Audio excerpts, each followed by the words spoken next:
बस्तर के जंगलों के बारे में दोस्तों हमने बहुत पहले एक वीडियो बनाया था जहां हमने ये कहा था कि यहाँ रिसर्चर्स की कमी है और कई सारी पुस्तकों में जो फील्ड गाइड्स होती हैं उनमें जो दावे किए जाते हैं वो कहीं ना कहीं पूरी तरह सत्यता पर आधारित नहीं होते, क्योंकि हमारे इलाके में रिसर्च वर्क्स की कमी देखी गई है। सही कहा अक्षय आपने।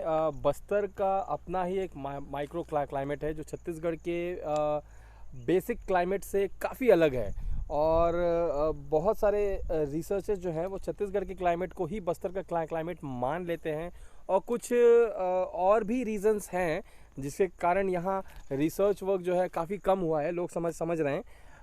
तो अब वो समय आ चुका है जब इन रिसर्चर्स को बढ़ाने की आवश्यकता है, क्योंकि हमने रिसेंट ईयर्स में कई ऐसी स्पीशीज़ बिना प्रयास के ही ढूंढ निकाली है। तो अगर प्रयास किया जाए तो हमें पूरा यकीन है कि यहाँ पे और भी शानदार स्पीशीज़ निकल के आएंगी। हमारे जो टीचर हैं मेजर डॉक्टर HKS गजेंद्र, उनकी थियरी हमेशा से रही है कि सांप किसी या कोई भी जीव केवल एक इलाके तक सीमित नहीं होता है। अगर उसके मुताबिक एनवायरनमेंट हैं तो वो ऐसी जगह पर भी उपलब्ध हो सकता है जहाँ उनके बारे में नहीं बताया गया हो बुक्स में। दोस्तों, जिस स्नेक की हम ये बात कर रहे हैं ये है yellow bellied green cat snake. कुछ भी डिस्क्रिप्शन दोस्तों इसके बारे में देने से पहले आप इसका कंप्लीट बॉडी का फ्रेम देखिए, का शॉट देखिए। ये कैसे फॉस्टन्स कैट स्नेक या उसकी जो दूसरी मॉर्फ मिलती है या जो कॉमन कैट स्नेक या गामा कैट स्नेक है उससे ये कैसे अलग है, आप सबसे पहले ये देखिए दोस्तों। क्योंकि जिनके घर से हमने ये निकाला उनके यहाँ एक बार हमें फॉस्टन्स कैट स्नेक भी निकला था और हमने उन्हें जब ये बताया कि ये कैट स्नेक की प्रजाति है तो वो मानने को तैयार नहीं हुए। वो ये कह रहे थे कि चूँकि इसका रंग हरा है ये वाइपर की प्रजाति है। उन्होंने हमारे वीडियोज़ में देखा था वाइपर्स को और शायद हरे रंग के कारण ही ये इसे ग्रीन पिट वाइपर समझ रहे थे। तो मैं चाहूँगा आप हमारे व्यूअर्स को बताएं कि ये कैसे फॉस्टन्स या कॉमन कैट स्नेक से डिफरेंट करता है, डिफर करता है। सबसे पहले तो ये एक चीज़ हम बताना चाहेंगे यहाँ कि ये इतना ज़्यादा कॉमन नहीं है यहाँ पे, तो आम लोगों के लिए बहुत ही आसान हो जाता है इसको बैम्बू पिट वाइपर समझना। और ये जो आप ब्लैक स्पेकल्स देख रहे हैं इसके ऊपर, ये ब्लैक स्पेकल्स जो हैं ये और ज़्यादा इसको बैम्बू पिट वाइपर का लुक दे देते हैं। बैम्बू पिट वाइपर की एक और समानता इसमें है, ग्रीन कलर के साथ साथ ये जो आप पीला कलर देख रहे हैं इसके पेट के आसपास, बैम्बू पिट वाइपर भी ऐसा ही दिखता है। तो बहुत आसान है लोगों के लिए ये समझना कि ये एक बैम्बू पिट वाइपर है। अब बात करते हैं कि ये कैसे उससे अलग है। तो इन सब चीज़ों को छोड़ के अगर हम आते हैं इसके सिर के पास, तो सिर जो है वो सारे राज खोल देता है और सिर बता देता है कि ये एक बैम्बू पिट वाइपर नहीं है, ये एक बॉयगा जीनस का सांप है। और अगर आप इसके सिर को देखेंगे तो इसका सिर का डिज़ाइन बैम्बू पिट वाइपर से काफ़ी अलग है। और जो चीज़ इसको सबसे अलग बनाती है वो है इसकी आँखें। आप देखेंगे बल्ज हुई हैं बिल्कुल बाहर की तरफ और बिल्ली की तरह से दिखने वाली इसकी आँखें, जो इसके जीनस का जो है नाम भी है, इसका कॉमन नेम भी है। और इसका जो साइंटिफिक नाम है दोस्तों फ्लैविविरिडिस, बॉयगा फ्लैविविरिडिस, वो आता है इसके कलर से, येलो और ग्रीन। जी हाँ, इसका एक और कॉमन नेम भी है येलो ग्रीन कैट स्नेक या बॉयगा फ्लैविविरिडिस, जहाँ पे फ्लैविस या फ्लैव का मतलब होता है ग्रीन और वर्डिस का मतलब होता है पीला कलर। तो इसका जो रंग है वो इसका नाम भी बता रहा है, इसका सिर जो है इसका जीनस भी बता रहा है।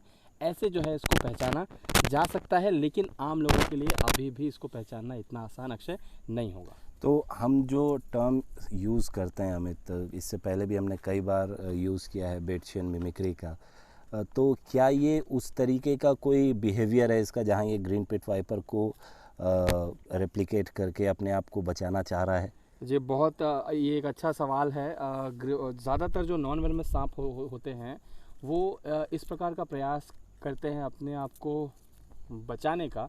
जो आप ये पोस्चर देख रहे हैं, जिस पोस्चर में ये बैठा हुआ है, नॉर्मली ग्रीन पिट वाइपर भी इसी तरीके का पोस्चर लेके बैठता है, हमने कई बार देखा है।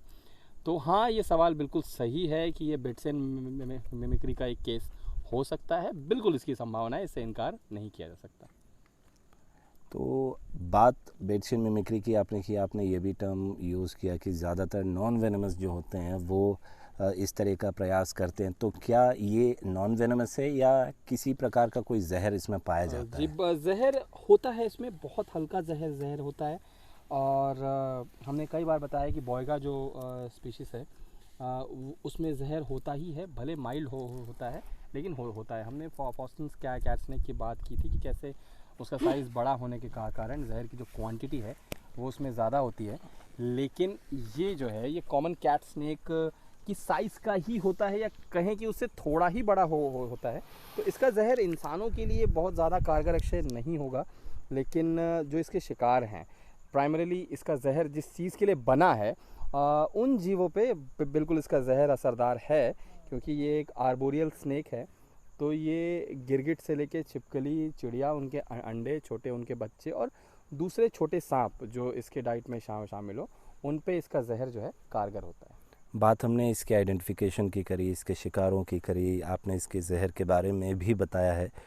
एक आखिरी क्वेश्चन मैं आपसे पूछना चाहूँगा कि चूँकि ये स्नेक यहाँ नहीं मिलता है, फर्स्ट टाइम ही मेरे ख्याल में देखा जा रहा है, ये काफ़ी समय बाद हो सकता है देखा जा रहा हो, हमें अभी पूर्णतः इसके बारे में जानकारी नहीं है, लेकिन जहाँ तक हमारी जानकारी में है इसे फ़र्स्ट टाइम ही रिपोर्ट किया जा रहा है।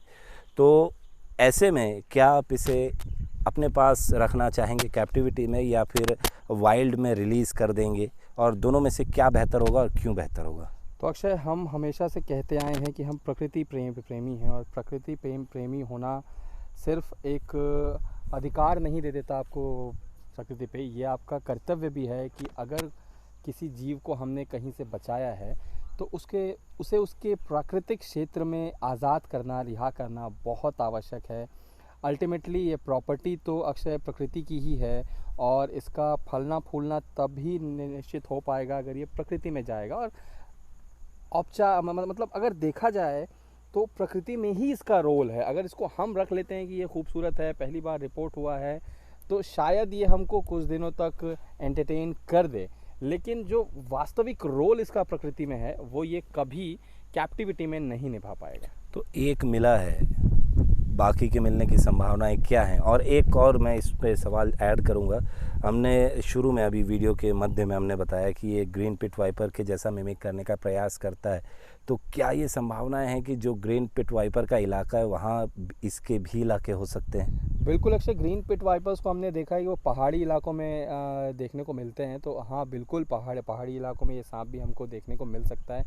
आर्बोरियल सांप वैसे भी इतना जल्दी या इतना ज़्यादा लोगों के संपर्क में नहीं आते हैं, इसीलिए ये जल्दी जो है दिखते भी नहीं है। संभावना से इनकार नहीं किया जा सकता, और इसे इत्तेफाक कहें या कुछ और, ये हमारे साथ होता ही है कि जब एक नई स्पीशीज़ हमको मिलती है उसके बाद उस स्पीशीज़ के मिलने के जो मतलब नंबर्स हैं वो बढ़ते चले जाते हैं। लगातार हमको वो स्पीशीज़ के सांप मिलते चले जाते हैं। तो देखते हैं इसके साथ आगे क्या होता है। लेकिन ये ज़रूर है, हम दोस्तों ऐसी उम्मीद नहीं करेंगे कि आगे और भी ऐसे स्पीशीज़ के सांप हमको ज़्यादा देखने को मिलें, क्योंकि ये कहीं ना कहीं संकेत होगा हमारे घटते वन्य जीवन का। जी अक्षय, बिल्कुल सही कहा आपने, और ये चीज़ हो रही है, इससे इनकार नहीं किया जा सकता। पर यह है कि इसका एक पॉजिटिव साइड हम इसको ऐसे देख सकते हैं कि अगर ये दिखता है, ये रिपोर्ट होता है, तो इसको बचाने के प्रयास भी जो है थोड़ा सा बढ़ाया जा सकता है। तो दोस्तों इसी नोट पे हम इस वीडियो को एंड करेंगे। कुछ और स्पीशीज़ हमने डिस्कवर किए हैं हालिया दिनों में, मॉनसून जैसे ही आया है और हमने ट्रैकिंग स्टार्ट करी है। एक तो ऐसा स्पीशीज़ है जो इससे पहले रिपोर्ट हुआ है, लेकिन एक ऐसा स्पीशीज़ है जो नॉर्थ ईस्टर्न इंडिया के अलावा भारत में कहीं नहीं देखा गया है, और बहुत जल्द हम उस सांप के बारे में डेडिकेटेड वीडियो लेकर आएंगे। चूँकि अभी सिर्फ एक फ़ोटो आइडेंटिफिकेशन है और जियो टैगिंग से हमें ये पता चला है कि एक्चुअल में वो हमारे स्पॉट का ही है। दोस्तों बने रहिएगा आप हमारे चैनल पर, और सब्सक्राइब करने के बाद ही आप ये जान पाएंगे कि वो कौन सा स्पीशीज़ का सांप है जिससे हमारे इलाके में देखा गया है, नॉर्दर्न ईस्टर्न इलाके के बाद। आप देख रहे थे टीम एशियन प्रकृति और हम। जय हिंद, वंदे मातरम।